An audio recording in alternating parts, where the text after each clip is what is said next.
What is up, NFL fans, and welcome back to another episode of the NFL Whip Around. I'm Jeff Hartman, joined by Coach Kevin Smith. Coach, hope you had a good Memorial Day weekend. Yeah, very, very exciting Memorial Day weekend. My son, believe it or not, Jeff, he's a Vegas Golden Knights fan in hockey. So we were up last night watching them come back from a 3-0 deficit. He was all fired up.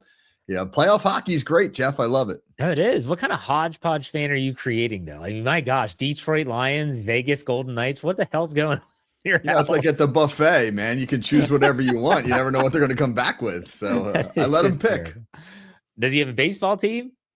He likes the Phillies. That's the one local team he likes. Fair enough. All right. So the NFL is in this time period where we're doing phase 3 of OTAs. Mandatory minicamp is on the horizon. And then we get to the dead period. And so you start to lose, outside of like an injury or a big signing of a free agent that's still on the market, you kind of lose some of the talking points to be had after the draft. And so we're going to start taking a look ahead at the 2026 season. We are going to highlight another division. This time it'll be the AFC East, and talking about that. But let's start off with some hot seat talk. I think this is fair. I think this is totally fair to talk about this at this time, because now you've seen free agency, the draft, it's all taken place, and you kind of ask yourself, okay, who is on the hot seat? Let's start off with coaches. So here's the list of coaches that we came up with that could be on the hot seat. I want to get your take on who is, maybe not ranking them, but which name jumps off the list to you. So Shane Steichen in Indianapolis, Nick Sirianni in Philadelphia, Todd Bowles in Tampa Bay, Zach Taylor in Cincinnati, and you brought up Schottenheimer down in Dallas. Are we missing anyone, Coach, before we go any further? History says we are, because there's usually 6 to 8 firings every year. Right now, there's going to be some names that we probably aren't even thinking about who are going to get fired. You think about Kevin Stefanski last year in Cleveland. The guy was the 2-time coach of the year, saddled with arguably the worst quarterback situation in the NFL. And you say to yourself, oh, there's no way they're going to fire him. And sure enough, they did. So you don't know. But I think some of the names that you mentioned are names that are fairly common. There's some interesting names there. Like, Nick Sirianni's name jumps out. This guy has had nothing but success in Philadelphia. He's won a Super Bowl. He's won the division, first NFC East team to repeat as division winners in over 20 years, the last 2 seasons. And yet, partially because Philadelphia is perennially bothered just by life in general, I think, but particularly by sports, but also because the expectations are so high with that particular franchise, that the belief is that they have a top 3, top 5 roster in the NFL, and that maybe Sirianni hasn't gotten everything out of it that he could. So he's the most interesting name for me. I would say if there's a dark horse candidate that was not on this list that I would put on the list if the team struggles again this year, I'm going to stick in the NFC. So I'm going to say Dan Quinn. I could see that if they have, whether it's an injury plague year from Jaden Daniels again, I think this Washington, it's different ownership now, and I have to keep that in the back of my mind. But I think Dan Quinn might sneak up on this list if they don't do well in Washington. What are your thoughts on that? They were a great story 2 years ago. Absolutely. Came out of nowhere. They fell back to earth last year for lots of reasons. You mentioned the injury to Jaden Daniels. That's the biggest one. I'm going to guess this year they're going to be somewhere in between. They're going to be a 500-ish team, give or take a win, and in the mix for the playoffs. But I don't know if they're as deep a roster as they need to be in a really competitive NFC. Man, a lot of really good football teams in the NFC. I think that could be more of their undoing than the Washington roster itself, is just how good everybody else is. So it'd be interesting if they hold Dan Quinn accountable for that. All right. But as for this list, I'm going to say that the biggest hot seat, you said Sirianni, I'm going to go Zach Taylor in Cincinnati, because there's a lot of people that said they're shocked he's still the coach. I mean, granted, this guy was in the Super Bowl not too long ago, but at the same time, we've talked about this on this show before. There's always that caveat that, well, Joe Burrow's not healthy. And if Joe Burrow's hurt, well, then you're relying on Jake Browning, last year Joe Flacco coming in and trying to keep your season afloat. doesn't necessarily mean that it's the coach's fault. But for me, I look at this and say, look at some of the draft classes that they've had. And the coach does have a say in that. I mean, you took Shamar Stewart, first round 2 years ago. The guy holds out. He's just horrible optics. I think Zach Taylor, this is either you get it done, coach, or we're going to find someone else that we think can. What's your take? You agree or disagree? Well, particularly this year, because they have spent a lot of money on the defensive side of the ball.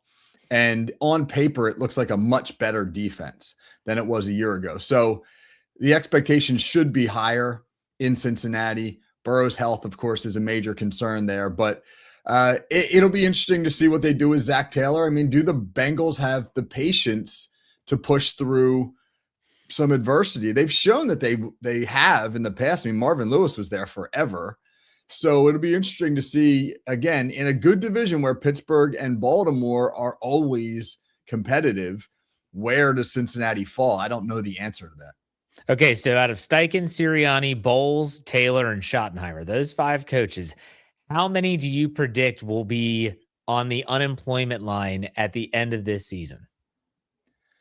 I can see Jerry Jones moving on from Schottenheimer if Dallas doesn't have a successful year. That was his sort of hand-picked guy when they moved on from McCarthy. 7-9-1 last year. I don't know how much they've improved this offseason. So if they don't make the playoffs, I could see him moving on. If Tampa doesn't win the division, I could see them moving on from Todd Bowles. So I'm going to say, and I don't think Sirianni's going anywhere. I'm going to say maybe from that list 2 or 3. I'm going to say 3 or 4 because I think Steichen in Indianapolis, he's someone that, again, Daniel Jones's health is going to be tied to his success. We understand that. But that Indianapolis team is a team that, in my opinion, they really made some strong moves over the last year, maybe even 2 years. I mean, you look at that Sauce Gardner trade in and of itself. And no, it's not all Shane Steichen. Like, it's the ownership, it's the general manager that makes these decisions as well. But he's the one that has to get the team to actually perform. And I can't say that they've lived up to the billing. I'm going to say that, in my opinion, Steichen, I think Sirianni stays because I think ultimately that the ownership in Philadelphia likes him. I think Steichen, Bowles, Taylor, and Schottenheimer are all gone, barring one of those teams really playing well and making a push in the postseason. I think Sirianni stays, though. Do you agree with that, though? I mean, you're a Philly. You're in the Philly area. Do you think that if they continue to play well, win the division, that all's well? I can tell you this, and I know this to be true. The organization's perception of Sirianni is way different than the fans' perception. The organization likes him a lot more than the fan base does. He's a polarizing guy. He's such a Philly guy. Like in that the fans give it to him, he gives it right back to them, just like a Philly guy would. You'd think that they would embrace that, but they don't. They for whatever reason, they don't like it. I mean, there are times where it looks like he won some contest to be on the sideline for an NFL game. You're like, what does this guy actually do? I don't know. He's got his personal bodyguard there who just got a big contract extension. That was announced by Adam Schefter. Like, what does he do? Big Dom. Like, what does he do? Yeah, I don't know. I don't, back in the day, you know what he would have done before the technological age kicked off? He would have been carrying Sirianni's headphone cord around so he didn't trip on it. That's what he would have been doing. He's a get back coach. Get back. Yeah, 100%. All right. So now the flip side of this, and as we mentioned with Zach Taylor, a lot of the success of the head coach is contingent on the success of the quarterback. And I think there's 4 quarterbacks that we could agree upon that are in, you got to win now, like win now mode. These are 4 quarterbacks that have not won a Super Bowl that, in my opinion, and coach will see if you agree or disagree, the pressure is on to finally get your team there and actually win it. Now, only one of these quarterbacks has been in a Super Bowl.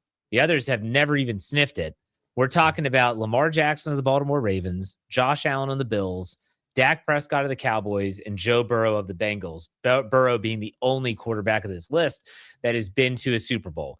Which quarterback has the most pressure, is on the hot seat to win now? It's a great question. I think Josh Allen and Lamar Jackson, because they've been a lot closer than the other 2 guys, they jump out. Now, obviously, Burrow was in a Super Bowl, but his team has not been as good consistently as Baltimore or Buffalo. I mean, it just feels like that Ravens window is getting a little bit smaller. Jackson's play style, how many more years is that going to allow him to execute at a high level before all the hits, before the legs start to wear down, et cetera? Derrick Henry now into his 30s, entering his 12th NFL season, massive workload. How much longer can Derrick Henry continue to be Derrick Henry?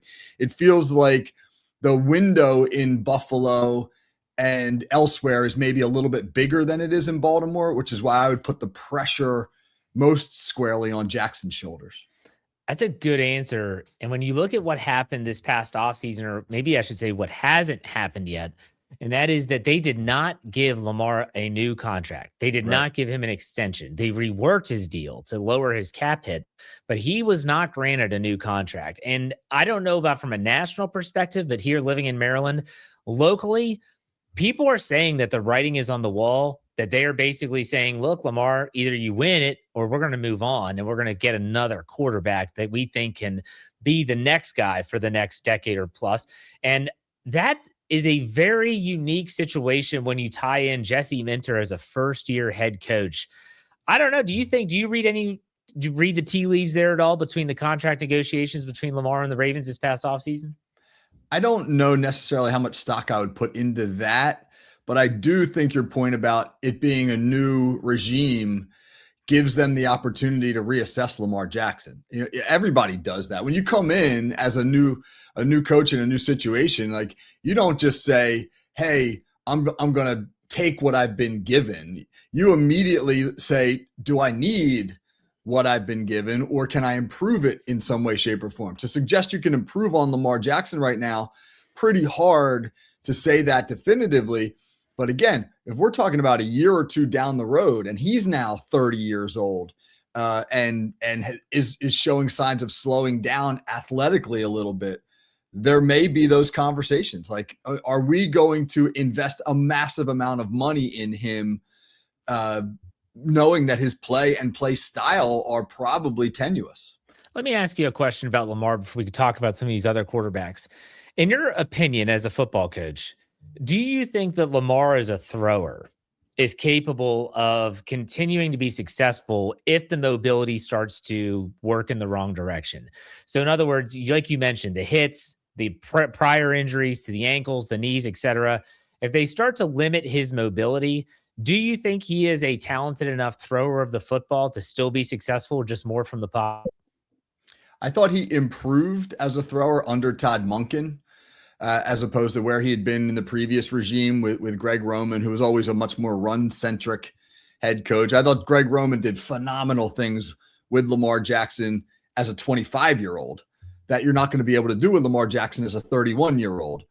Now, Monken's moved on. Will the Ravens be able to continue to grow Lamar Jackson as a pocket passer? Because you're right, Jeff. Ultimately, his longevity is really going to depend upon his ability to evolve that particular part of his game. I don't know the answer to that right now.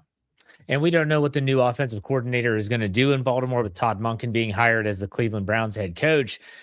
I don't know, but I will say this. A lot of people have been talking about, again, living in the area, that, Lamar has been there at all the OTAs. This is something he used to pass up millions of dollars in workout incentives and not show up, but he is there now because of the new regime, because it's a contract situation with him. That's important to note, in my opinion, as you look at the Ravens from from a global perspective. But let's take a look at Josh Allen. You said Lamar as the, I would say, the hottest seat. We'll put it that way. Josh Allen, you feel like he's in a similar boat. Maybe he has a little bit more longevity tied to him, but they just can't get over the hump. And at what point I don't think the Bills would ever ship him off or say that he's not the guy, but at some point it becomes what is that tipping point? Yeah. Well, the issue in Buffalo is a little bit different because Josh Allen has been lights out in the playoffs. I mean, there have been multiple playoff games where Buffalo has scored 30 some, even 40 some points and lost. The issue has been what surrounded Josh Allen, and that's why Sean McDermott is gone, because I think they've looked at the results and said, we just need a better product in place around Josh. Whereas with Lamar Jackson, he's had some of his worst performances in the postseason. He just hasn't met the moment. And that's a little bit more of a reason to think that there's a hotter spotlight on Jackson, because in the biggest games, he has not been at his best. And the same is not true with Josh Allen. That's fair. Very fair points. Now, let's also say that Joe Burrow and Dak Prescott are quarterbacking two teams that have not really been in the mix for postseason play or anything like that. Unlike Dak, although he suffered an injury a couple years ago, Burrow has been plagued with injuries the last two seasons. What do you think about those two in terms of the pressure they're going to feel in 2026? I don't honestly think that it is that great right now, simply because Dallas is married to Dak Prescott, for several more years now with that contract. And Jerry Jones, his MO has always been to take it out on the coaches, unless he can swing some massive blockbuster trade, which is always kind of in the mix there. But he's shown himself willing to do that.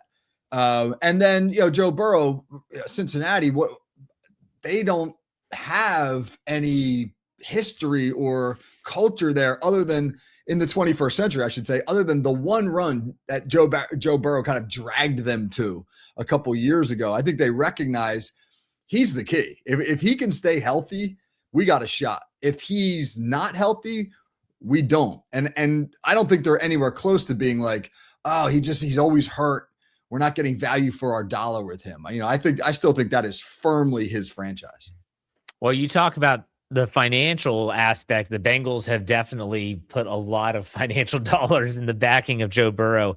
But at some point, you have to say, your best ability is what? It's your availability. And if Joe Burrow continues to suffer these very weird injuries, toe injury one year, I want to say it was the calf injury another year. Very interesting stuff. We'll keep an eye on those four quarterbacks as we progress towards training camp in the month of July. Now, another burning topic, if you want to call it that happened, I guess it was over the weekend, was in New York. And that is when Jackson Dart was involved in I don't know if it was just a speaking engagement for President Donald Trump. He introduced the president, and a lot of people on social media, especially teammate Abdul Carter, did not like that so much. Coach, what's your take on this topic and what's been going around about it? You're a history guy. I'm like waiting for this. Oh, yeah, the intersection of sports and politics. Yay. It's an interesting story. Again, I did 30 years as a history and government teacher, AP government, for 25 years. And I was happy to not pay attention to government and politics for a while. But it creeps back into your life. Obviously, Donald Trump is a polarizing president. There are people who feel very passionately about him one way or the other. I think the interesting thing for me here is not really what Jackson Dart's political slant is. I mean, I could care less about it, honestly. But it's more so about the interesting challenges John Harbaugh is going to have to face in that locker room, because they've got some big personalities there and some young guys that have made a lot of noise off the field without really producing much on the field. Jackson Dart has been everywhere this offseason, at the Kentucky Derby and at the Masters and, introducing Trump at rallies. You would think this guy was a franchise quarterback with a bunch of all pros under his belt. Guy started 6 games last year. Looked darn good, but, we need to see more from Jackson Dart before, we crown him. And then you got Abdul Carter, who showed up before he played a down of football and wanted to wear Lawrence Taylor's 56, and LT was like, slow down, buddy, you ain't wearing my number. And then you got Cam Scattaboo, who has already, gotten in trouble for mocking people with certain, I can't remember what it was specifically. Asthma. He said asthma was fake. Okay. Yeah. I mean, and then, he said the other day, I'm going to have 2,000 rushing yards this year. And again, slow down, dude. You had 400 yards last year. Now, I know he got hurt. He looked good. All these guys could be great, but they all have a lot to say. It's New York City, where the spotlight is so bright and where the media is going to pick up on every little thing. I mean, I would just say this. Thankfully, the Giants have a veteran coach like John Harbaugh who knows how to manage a locker room, because their young players probably need to produce a little bit more before they feel themselves like they appear to be. All right, so let me challenge you with something. Let's say you are John Harbaugh Yeah. Okay. And the proverbial, what's hitting the fan here with your team beefing on social media, although it's really just one-sided and it's opened up this political can of worms, which I don't give a crap about. But how do you handle this? Do you say to Jackson Dart, hey man, like if you're gonna do this, that's fine. Can you give us a heads up? Can you let us know your plans so we can kind of be on the guard? Do you talk to Abdul Carter and say, listen, if you have a beef with a teammate, can we not air it on social media for public consumption? Or do you do both? Like, how do you handle this situation? You do both. You do 100%. You do both. You talk to your team about their political viewpoints. I did the same. As a head coach. What I would say to our players all the time, like, listen, we have to be responsible with social media. You have to understand you represent the organization. You're not just an individual. I respect your individual liberties, but at the same time, you also have to understand you're a part of something bigger than just you. Yeah. So, right. If you're good, I'm not saying he shouldn't have introduced Donald Trump, but he has to understand that there's going to be a big backlash as a result. So be smart about how you handle that. Secondly, to Abdul Carter, 100%. You got Jackson Dart's number. Text him. Yo, hey man, I wasn't real cool with that. We should talk about this. His social media post got 50 million impressions. So obviously you're not just making a little ripple in the pond, man. That's you're dropping a boulder into the pond and there's going to be a fallout as a result of that. That's not the kind of stuff you want to stir up, particularly for a franchise that, let's just face it, the last 15 years, they've stunk. So it's like, get your stuff together on the field, and then we can maybe talk about the other stuff. Yeah, and it all comes down to, in my opinion, is something I used to just preach when I was a coach, is just respect. So you respect the organization enough, and this is going to Jackson Dart and Abdul Carter, respect the organization enough to be completely transparent with your plans and what you are trying to do. And then also respect your teammates enough that, hey, they might have a differing political view. Okay, they're entitled to their opinion, and you have to respect that opinion. And everyone should be able to have and voice their opinion without the fear of backlash. But then again, that comes to the polarizing, governmental political landscape that we currently live in. I don't know. I felt like this was really blown out of proportion. And I said to you before we hit record, I mean, Mason Rudolph, backup quarterback of the Pittsburgh Steelers, and several other members of the Steelers. I remember Miles Killebrew, the special teams captain, were at a Donald Trump rally and introduced him. And it really didn't even make a big, it was just kind of like a drop in the bucket. Like you said, New York is a different ball of wax compared to Pittsburgh, but I don't know. Any final thoughts on that? Well, I don't know. I'm not going to make up a number, but we got to remember, NFL players, a lot of these guys are rich guys. Like, they're going to vote for Republicans. They're going to back Republicans in many ways because of the fact that Republicans are going to try to keep their taxes low and money in their pocket, and they're going to like that. But of course, we live in a world through social media, man, where any little utterance that you have can be blown into something significantly out of proportion. And so again, if I'm the coach, I'm just doubling down on my message about, think wisely about where you put yourself and what's going to happen as a result of that. Is that going to be conducive to our locker room? And if not, avoid those situations. I'm sure Harbaugh he probably already has had discussions with these players saying, like, we don't need this. And so it'll be a process there in New York as he gets settled and they get settled with him. We'll see if anything else comes of this. But let's finish this show up as we have been. Last week, we did the NFC East. This week, we go to the AFC contingent, which is the AFC East. Coach, what are your early thoughts on the AFC East? Obviously, a representative from this division made it to the Super Bowl in the New England Patriots. Weird division, top to bottom. What's your take? Yeah, I think there's a huge separation between the top and the bottom. Patriots, obviously, to the Super Bowl last year. They won the division last year, snuck up on a lot of teams, had a lot of things go their way. Softest schedule in the league, and then they get to the AFC Championship game, and Denver's got to play without their starting quarterback. It was a charmed year for New England. I think New England will regress a little bit. The interesting thing, and then the other two teams, the Jets, are rebuilding, maybe improving. Second year under Aaron Glenn should be better. The Dolphins stink. they're going to be in the running for the number 1 overall pick. I mean, they're a bottom 3 team in my estimation. The interesting team here is Buffalo. What is Buffalo? I think they're very good on the field. My concern when I look at the Bills is this. I wonder if they panicked when they fired Sean McDermott. Like, I wonder if that was almost like a knee-jerk reaction to, we lost another big playoff game in heartbreaking fashion. Here we are empty in the postseason again. We need to make a change. Because I'm not totally convinced that Joe Brady as a head coach is an upgrade on Sean McDermott. I just listened to him and he just seems like too much of a bro to me. Like too much of a guy who's interested in having cool handshakes with his players. But is he going to be able to make the tough decisions that head coaches ultimately have to make when it comes to personnel, discipline, etc.? This is a division that is very top heavy. And, you talk about the Patriots and the Bills. If I had to do what's my burning question in this, I'm going to say, and I'll get your take on this. And it's a caveat because we're talking about the Jets, but it's how improved will the Jets be? I think the Jets have had a great offseason. I like the additions they've made in both free agency and especially in the draft. I thought they had a fantastic 2026 draft. I mean, yeah, you're at the bottom of the barrel. Like you can only go up.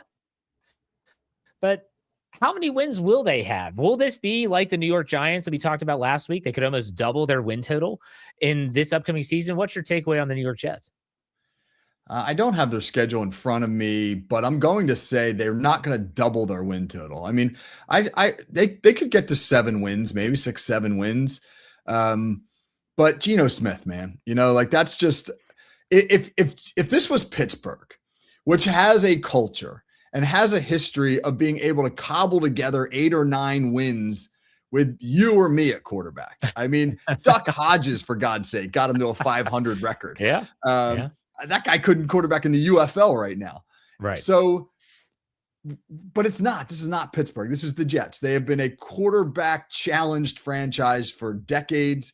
They're bringing back a guy who had a little bit of a career renaissance, but showed last year in Vegas that if you don't surround him with a proper supporting cast and great coaching, that he's going to struggle. And while I think the Jets are better, particularly at some of the skill positions, I just still think they're a long way away. And if he gets hurt, there is nobody as QB2. I mean, they're talking right now about Cade Klubnik, the 4th round pick out of Clemson, as being QB2. So I don't put a lot of stock in the Jets. I'm just curious about if they take a step, how big is the step? Aaron Glenn's job might be on the line. I didn't even list him in the coaches with on the hot seat, but he very well could be on the list. Now, if you had to pick, who is your division winner? And let's do the 1 through 4 in this AFC East division. I'll go Buffalo, New England, Jets, Miami. I think Buffalo returns as the division champ, probably because they're going to be consistent, whereas New England may slide back a little. I agree 100%. I think New England plays their schedule is very difficult compared to what it was a year ago. I do think the Vrabel nonsense is not going to go away anytime soon in terms of his off the field stuff. We talked about that. But I think they'll find level, but it just might be too little too late. Do you think this division has 2 playoff teams or just 1? I do. I still think New England's a playoff caliber team, unless for some reason the Vrabel thing just blows up. Who knows what else is out there? Yeah. I mean, it looks like there's a long history to what happened between he and Diana Rossini, which means people probably have, what do they call that in politics? The October surprise. They probably got some October surprises in waiting. Well, and let's also not forget that the next time we do this show, Coach, we might be talking about an A.J. Brown trade.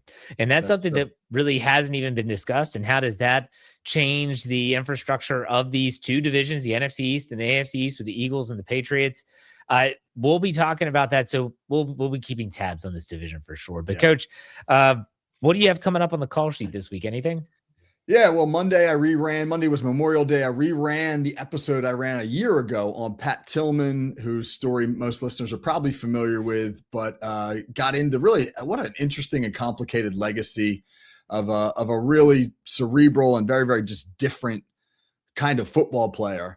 And obviously his loss in Afghanistan Wednesday, I'm picking up a little bit on the Jackson Dart story. We're looking at it a little bit more from a global view, like the intersection of athletics and politics. What is the role?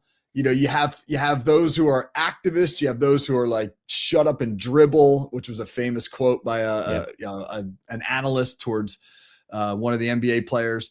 Where should we, you know, how should we take athletes when they weigh in on political issues? So make sure you tune in on Wednesday for the AP government lesson by Coach Kevin Smith. It's not a lecture, I promise.